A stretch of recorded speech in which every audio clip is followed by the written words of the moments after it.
물 좀 줄래? 물? 목이 타시는 목이 타는. 오늘 또 대선배님이 오시니까 또 목이 타네. 아 정말 긴장. 내가 얼마나 선배들한테 깍듯하게 하는지 오늘 봐봐.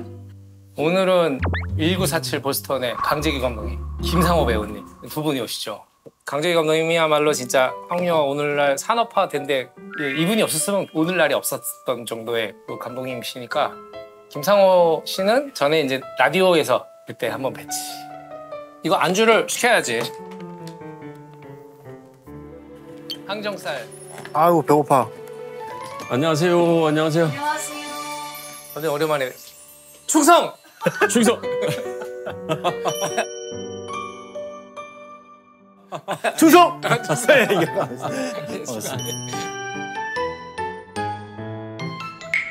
김상호 씨는 제가 저번에 목격자 하실 때도 예, 제가 예, 뵙고 뵀습니다. 뭐 그랬는데 감독님이 영화 홍보 때문에 출연하신 건 거의 처음 아니세요? 이런 쪽은 처음이지. 그죠. 처음이지. 감독님은 저희 뭐 대선배님이시고 아니 무슨 대선배예요. 완전 진짜 달구지 타고 다니던 시절에 감독님이고. 네. 제가 감독님 일단 안주를 뭘 대충 시켰는데 혹시 보시고 어떤 저는 뭐 괜찮습니다. 아니 막걸리 좋아하시는 거. 아 막걸리요? 막걸리 막걸리를 하실까요 그러면? 제가 제작진들한테 얘기해서 그동안 나온 감독님들하고 저기는 대부분 제 후배들이었어요.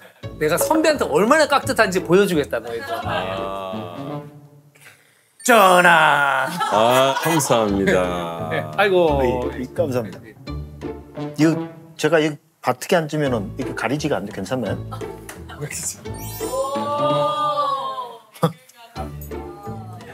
새롭네요. 고맙습니다. 감독님을 잠깐 소개해드리자면은 이분이 안 계셨으면 한국 영화의 산업화는 이루어지지 않았다. 뭐 은행나무 침대, 쉬리가 나왔을 때 제가 생생하게 기억이 나는데 이제 한국 영화가 헐리우드 영화의 손색이 없다. 90년대 한국 영화 르네상스의 선두주자. 우리는 그렇게 자주 막 이렇게 보고 그러진 못했어요. 감독님 거의 뭐 10년에 한 번씩 그랬지. 감독님을 실제로 뵌 분은 많지가 않은. 정말 충무로의 중심으로 이렇게 오래 계셨는데 이렇게 거의 UFO 같은 거야. 많이 보질 못했어. 그때 감독 기억나세요? 강남에서 감독님 일행하고 저희 일행하고 조인을 해가지고 먹었는데 우리 와이프가 옆에 앉은 거예요. 감독님하고 막 이렇게 막 얘기를 하니까 얼마나 신이 나요. 막 저도 막 감독님 뭐 어쩌고 막 그런데 우리 와이프가 거기서 그 얘기를 한 거야. 감독님 저는 쉬리는 너무 좋은데 대학기 휘날리면 솔직히 별로였어요. 그러니까 걔가 너무 놀라가지고 감독님 또 뭐라고 하시냐면 그래요. 그렇게 그 영화는 관객의 겁니다. 그런 분이야. 물론 이제 나중에 집에 갈 때 보니까 우리 타이어에 펑크가 나 있더라고. 못으로 나중에 찍은 거겠지. 다음날 야 너 어저께 뭐라 그랬는지 알아? 진짜 내가 그랬어? 최고의 영화 감독이자 최고의 호인, 가장 넉넉하신 분? 장 감독은 그때 저는 시나리오 작가. 예. 그때 사실은 강재기 감독님의 시나리오를 봤었어요. 은행나무 침대 시나리오를. 그때 이제 영화사에 떠드는 걸 제가 누가 보라 그런 거예요. 이런 시나리오가 있어. 봐봐. 첫 장면이 뭐 매가 막 날아다니 그런 씬이더라고요. 기억을 하시네. 네. 왜냐면 그걸 보면서 그랬어요. 이걸 찍을 수 있어?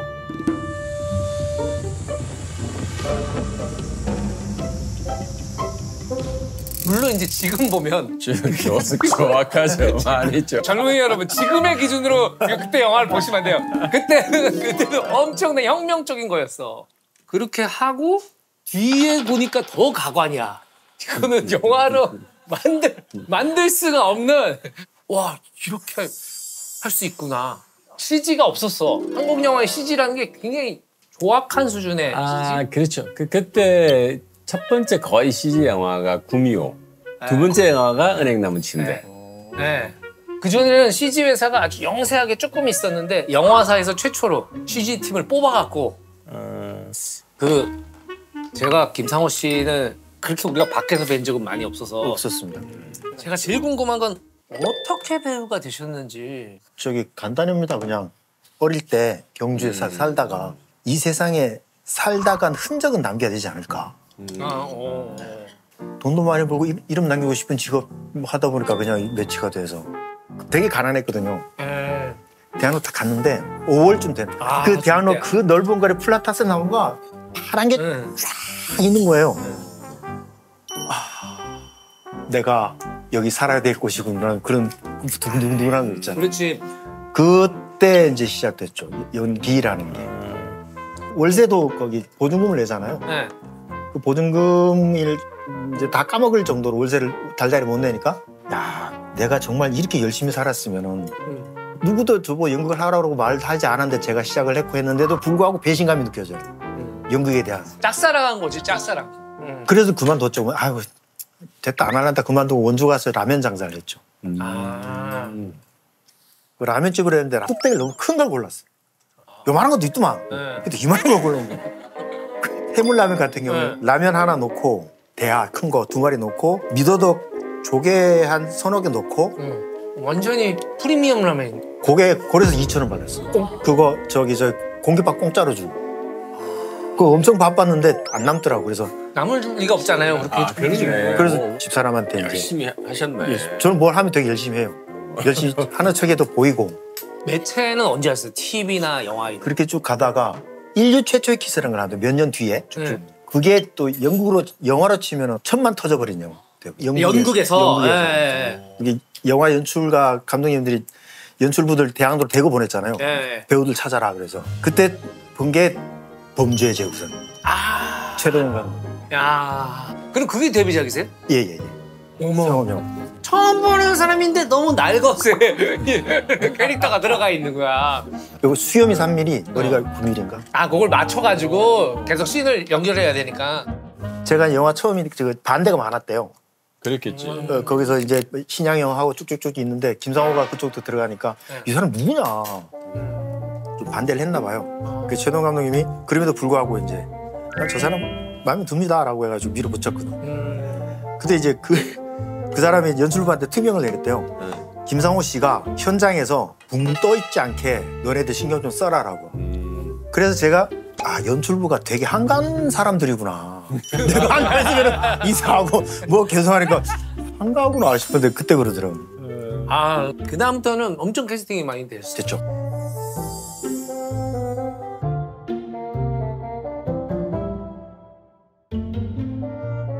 감독님은 영화를 한다고 결심을 한 게 언제쯤? 고등학교 1학년 때였고 그때부터 이제 나는 영화 감독이 될 거야 하고 이제 다니니까 애들이 쟤 좀 이상한 놈이야. 그때는 영화 쪽에 거의 정보가 없을 때잖아요. 완전 정보가 없을 때고 경남 마산에서 어린 시절을 보내고 고등학교까지 다녔기 때문에 영화 감독이 된다, 영화 배우가 된다 하는 것들은 너무 먼 나라 얘기였지. 그때도 감독님 시기에는 알죠? 가복영장 끝나고 얼마 안 있다가요. 굉장히 옛날이야. 그래서 옛날에는 너 어디 살다 왔어? 나 부산에서 서울로 유학 왔어. 그때는 유학이라 그랬어. 아주 발칙한 짓이었지 그때는. 주변의 반응은 어떠셨어요? 가족? 다 반대했지. 다 반대했지. 그래도 힘이 됐던 건 이제 어머님이 어머니. 네가 그렇게 하고 싶으면 해라. 뭐 어떡하겠니. 아버님도 제가 너무 사고 싶었던 카메라가 있어. 네. 그 당시 가격으로도 45만 원을 냈어. 그때 지금 몇백만 원이네. 몇백만 원. 근데 그때 이미 또 우리는 그 상가에서 불이 나가지고 쫄딱 망했어. 그렇게 힘든데 나는 매일 그 카메라 가게 앞을 지나면서 그걸 보면서 너무 갖고 싶다. 이것만 내가 사면은 세계적인 영화 감독이 될 것 같다. 이런 게 시네마 천국 아니야? 너무 갖고 싶다. 그러고 나서 한 2달 지났나? 그러더니 가게를 갔더니 우리 아버님 따라와보라. 저거 내가 미리 이야기해놨다. 사자 그러죠. 그 사주셨어. 너무 집안이 어려울 텐데. 근데 나는 철도 없이 그걸 덥석 받았네 또. 받아야지. 그때 한 받을 못 받잖아요. 정말. 아버님, 어머님께서는 혹시 은행나무 침대나 쉬리를 그럼요. 동네방네 그냥 사람들 모아가지고 가서 영화를 막 6번, 7번씩 보시고. 극장에서. 감독님 그때 얘기 좀 해서 쉬리 때는 진짜 시사회 갔다 온 사람들이 난리가 난 거야. 한 번도 보지 못했던 영화가 나왔다. 그래가지고 감독님도 또 우리하고 있을 때 이러시면 또 집에 가시면 내가 말이야. 내가 그때 쉬리 때. 사실은 은행나무 침대는 어떻게 보면 멜로이면서 판타지니까 판타지라는 장르 자체가 없었기 때문에 좀 튀어 보이려고 그래? 관객들이 좋아할 것 같은데?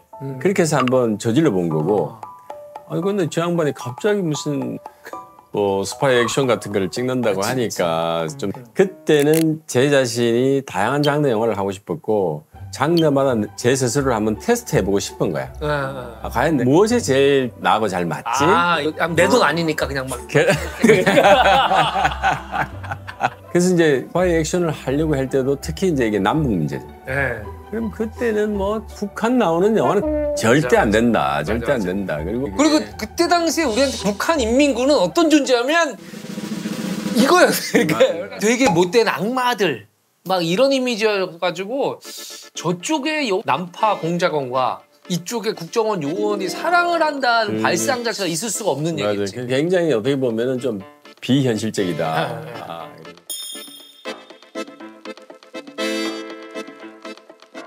한 피가 튀는 게 처음이죠, 저 감독. 그때 실탄 쓰셨 공포탄. 실탄을 쓰겠습니까? 찍는데. 아니 진짜 총으로 하신 거잖아요. 그래서 우리가 처음으로 미국에는 깁슨사를 통해서 총기를 일단은 렌탈을 해서 한국 영화에 투입한 최초의 영화예요. 한국 영화에 드르륵이 없었어. 저런 총격전은 미국에서나. 그렇지. 사실감을 극대화시켜야 되니까 저는 그게 없이는 이 영화는 찍을 수가 없다. 와, 그 총이 처음 와가지고 주방 장면을 찍었는데 추석 전날 그 학수고대라는 총이 도착을 했어. 이야, 그 진동과 그 판피가 튀면서 그 전체를 진동하는 그 쾌감이 지금도 잊을 수가 없어.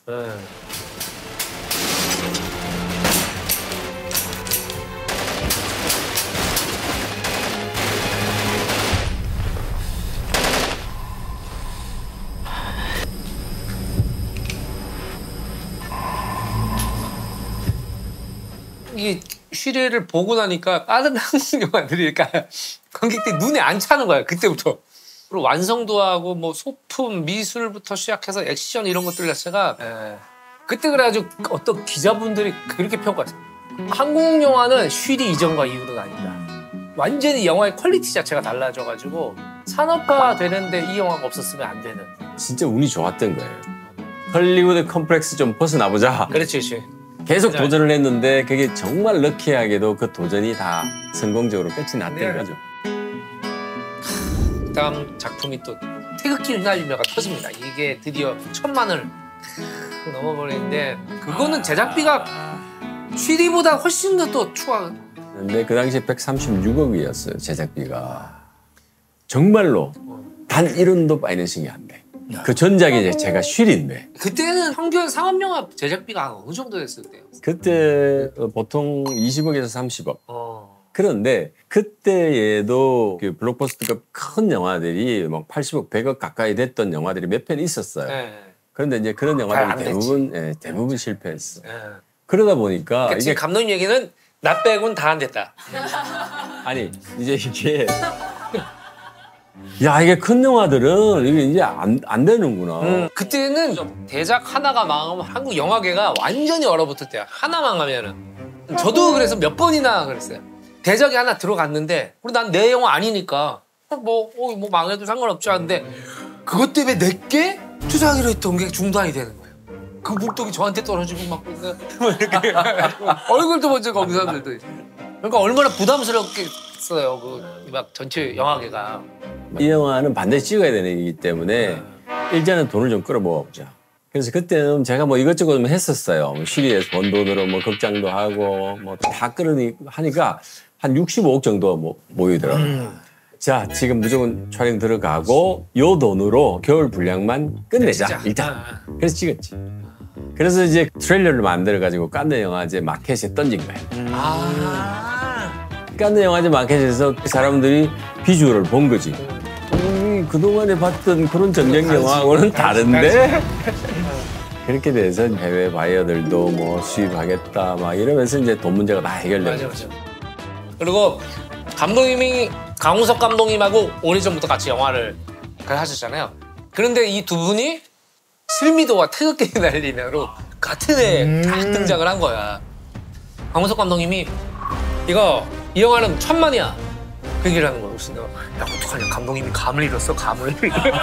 왜냐면 그때 최고 기록이 친구인가 그랬는데 1000만이라는 거야. 한 번도 못 가본 길인데. 근데 정말 그게 거짓말처럼 1000만이 된 거야. 1000만이 됐는데 보통 이제 우리가 생각했을 때는 1년에 영화를 보는 한국 관객들이 벌써 다 봤다. 그리고 여기 한두 달 있다가 개봉해야 되는 영화가 태극기인데 이 태극기는 100만, 200만 들어가지고는 뭐 이게 손익이 맞춰줄 수가 없는 영화인데 이거를 볼 사람이 남아있느냐. 그랬는데 정확히 2달 후에 또 1000만이 터진 거야.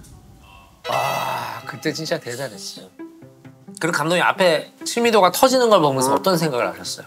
아씨, 내가 저기 있었어야 되는데. 아 근데 솔직히 그때는 그런 생각을 못했던 게 진짜 후반 작업에 거의 뭐 밤낮을 모르고 일을 했을 때기 때문에 바로 기록을 깨셨잖아요.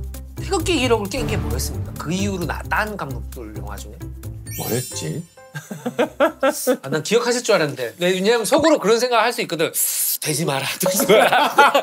한 800만쯤부터 보지 마라. 막 이렇게. 아니 근데 그런 생각을 할 수 없었던 게 네. 후배들이나 동료들이 네. 굉장히 새로운 시도들이 많고 그래서 제 레코드가 그렇게 오래 갈 거라는 생각 안 했어요. 저는 개인적으로. 배우로서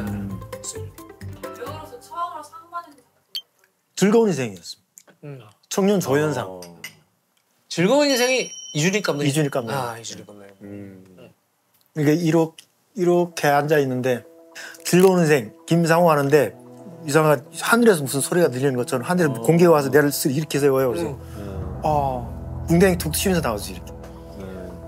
저는 이걸로 제 밥벌이를 못할 줄 알았습니다. 아. 근데 밥벌이를 해서 너무 좋고 그럼 대학로에 있는 제 동료들 선후배님한테 감사합니다라고 했던 게 있어요. 그 진짜였거든요. 저는 어떤 사명감을 가지고 너는 일을 해라고 누가 강압적으로 하지 않았잖아요. 그렇지. 아무도 그렇게 시키지 않았고 내가 반대를 했으면 반대를 했지. 반대를 했는데 자기 좋아해서 했으니 잘못돼도 누구한테 핑계 댈 것도 없고 도망갈 때도 없고. 근데 그걸로 이제 인정을 받고 칭찬을 받고 밥벌이가 되는 순간 묘하더라고요 그때가 저는. 그러니까 저도 좀 그런 걸 느꼈던 것 같아요. 그러니까 옛날에는 우리 이쪽 일을 하면서 돈을 받는 사람이 그렇게 많지가 않았잖아요. 그렇지. 뭐 연출부들도 돈을 못 받는 사람들도 꽤 많았고 나중에 돈을 좀 받으니까 야 좋아하는 일 하는데 돈까지 받아? 그래서 이런 생각이 들어. 우리는 그런 생각이 든다니까. 감독님이야 뭐 돈과 명예를 일찌감치 다 거머쥐어가지고 막 근데 우리는 사실 좀 달랐죠. 거부하면 안 될 것 같아. 두 분 모시니까 또 이런 옛날 얘기들 보니까 인생에 서사가 있으시잖아. 두 분 다. 애들 오면 뭐 우리 엄마가 아빠가 다 이런 소리만 하고 있고 말이야. 그 이번에 그 두 분이 같이 작업하신 영화 1947 포스터. 예, 이제 너무 감동을 받아가지고.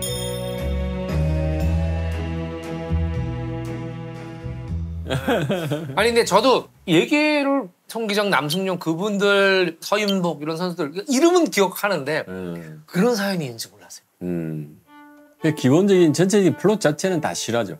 당연히 베를린 올림픽 그 이후에 그리고 이 사람들이 준비를 해서 보스턴 마라톤 대회에 가서 어떤 결과를 이룰 때까지 그 전체적인 맥락 자체는 전체가 다 일단은 팩트고요.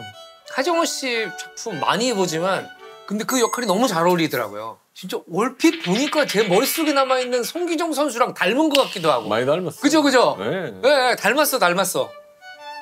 그리고 우리 김상호 씨. 백남용 같은 경우에도 실제 있었던 인물이시. 보스턴에서 아주 중요한 크나큰 역할도 하셨고 네. 그것도 다 사실이고. 이제 미국에 딱 도착하자고 저 나오시는데 김상호 씨 딱 했는데 전 너무 설정이 좋았다고 생각하는 게 너무 사기꾼 같아가지고 조마조마한 거야. 진짜로. 저 사람은 저렇게 힘들게 됐는데 돈. 여기 돈이면 다 돼. 뭐 이러고 딱 데리고 가는데 저 사람이 들리원 씨 내일부터 안 나타나겠구나. 백남용을 처음 받아봤을 때 매력이 독립운동가도 아니고 그 시대에 뭐도 아니고 외치질 않아요. 나라가 없는 시대에서 그들이 살아남아야 될 수 있는 방법은 뭐냐면은 돈이에요. 성공을 해야죠. 뛰어라. 나라가 해준 게 뭐인데 당신들한테. 그런 말을 관객이 울컥하게 되는 지점이 그런 지점이었던 것 같아요. 캐스팅은 어떻게 그 과정이. 거기 저기 대본을 저한테 주셔가지고 제가 보고 감독님 미팅을 나갔는데 감독님 먼저 앉아 계시더라고요. 안녕하십니까? 어서 와요. 말이 좀 많습니다, 제가. 너무 잘 되겠습니다. 너무 감사하고 좋습니다. 근데 이건 어떻습니까? 이건 어떻습니까? 이건 어떻습니까? 하니까 알았어요. 그리고 뒤돌아서 수첩에 X. 호흡은 잘 맞으셨는지.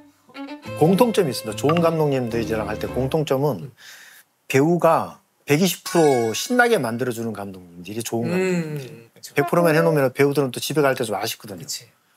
그렇게 장을 만들어 주셨어요. 보고 있으면 별거 다 괜찮아. 그냥 찍으면 되는데 괜히 또 말이 많잖아요. 아니 근데 진짜로 이 현장은 신바람 나게 연기할 수 있는 토양을 만들어주는 일이 감독이 해야 되는 나는 굉장히 중요한 일이라고 생각해요. 맞아요. 그래서 진짜. 근데 참 운 좋게도 뭐 너무나 자기 역할에 충실하고 연기를 워낙 잘하는 배우님들하고 같이 작업을 해가지고 나만 잘하면 되겠다. 나만 잘하면 되겠다 이런 생각이 들었어. 사실 마라톤 연출적으로 보면 솔직히 조금 마라톤 장면이 어떻게 찍혔을까? 저도 이제 연출하는 입장에서 좀 많이 좀 이렇게 좀 고민됐을 것 같은데. 그게 그냥 저는 네. 뭐 이번 영화의 승패를 좌우한다라고 생각했어요. 이 42.195를 어떻게 설계할 거냐. 또 그 감정과 그 느낌들이 쌓여서 나중에 그 피니시 라인에서 어떤 쾌감을 줄 거냐. 우리가 이제 전투 씬을 찍을 때도 전투의 드라마가 너무 중요해요. 그 속에 인간들이 어떻게 움직이고 드라마가 어떻게 얽혀가지고 그것이 나중에 어떠한 감정으로 다가올 것인가가 중요하듯이 마라톤도 똑같은 거죠. 뭐. 그래서 그 부분에 대한 설계에 좀 집중했던 것 같아요.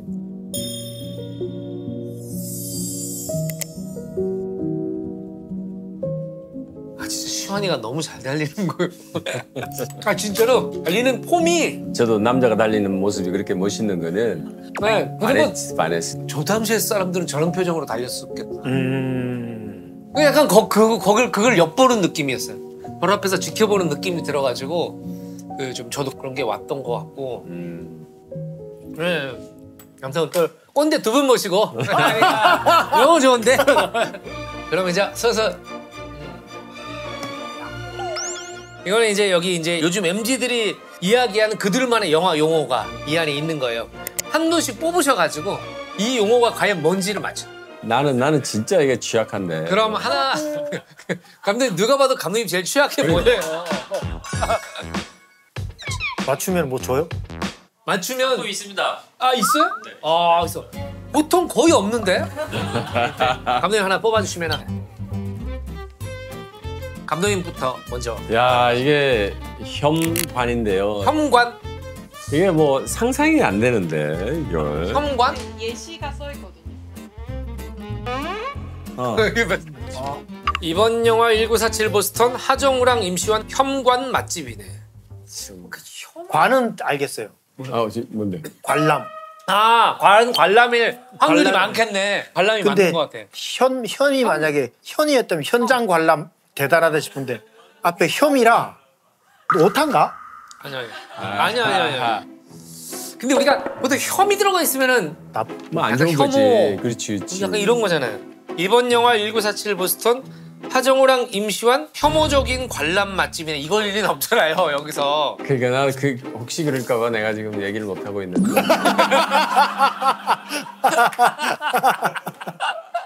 아니 혐관. 야 이건 답 안 나올 것 같은데. 자꾸 혐오밖에 생각해. 시험.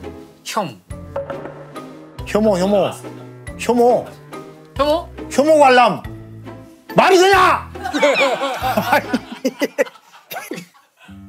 단절이다. 분노가 터졌어. 그러니까 하정우 씨랑 임시완 씨가 초반에 하정우- 약간 서로 나 알았다. 뭐?